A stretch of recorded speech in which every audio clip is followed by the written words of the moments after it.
14. About this time war broke out in the region. King Amraphel of Babylonia, King Arioch of Elasar, King Chardolaomer of Elam, and King Tidal of Goyim fought against King Bera of Sodom, King Birsha of Gomorrah, King Shinab of Admah, King Shemaber of Zeboim, and the king of Bela, now called Zoar.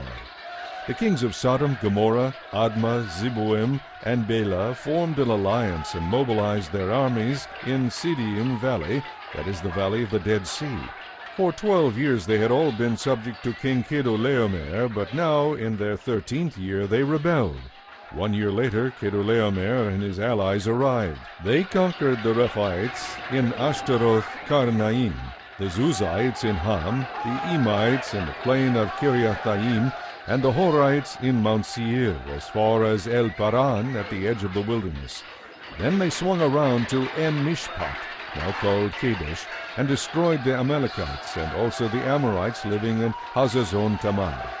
But now the army of the kings of Sodom, Gomorrah, Admah, Zeboim, and Bela, now called Zoar, prepared for battle in the valley of the Dead Sea against King Chedorlaomer of Elam and the kings of Goyim, Babylonia, and Elasar, 4 kings against 5.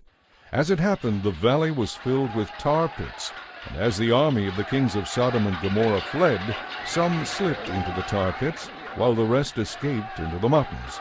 The victorious invaders then plundered Sodom and Gomorrah and began their long journey home, taking all the wealth and food with them. They also captured Lot, Abram's nephew who lived in Sodom, and took everything he owned. One of the men who escaped came and told Abram the Hebrew, who was camped at the oak grove belonging to Mamre the Amorite. Mamre and his relatives Eshcol and Aner were Abram's allies. When Abram learned that Lot had been captured, he called together the men born into his household, 318 of them in all. He chased after Chedorlaomer's army until he caught up with them in Dan. There he divided his men and attacked during the night from several directions. Chedorlaomer's army fled, but Abram chased them to Hobah, north of Damascus. Abram and his allies recovered everything, the goods that had been taken, Abram's nephew Lot with his possessions, and all the women and other captives. As Abram returned from his victory over Chedorlaomer and his allies, the king of Sodom came out to meet him in the valley of Shaveh, that is, the king's valley. Then Melchizedek, the king of Salem, and a priest of God Most High, brought him bread and wine. Melchizedek blessed Abram with this blessing. Blessed be Abram by God Most High, creator of heaven and earth, and blessed be God Most High, who has helped you conquer your enemies. Then Abram gave Melchizedek 1/10 of all the goods he had recovered. The king of Sodom told him, "Give back my people who were captured, but you may keep for yourself all the goods you have recovered."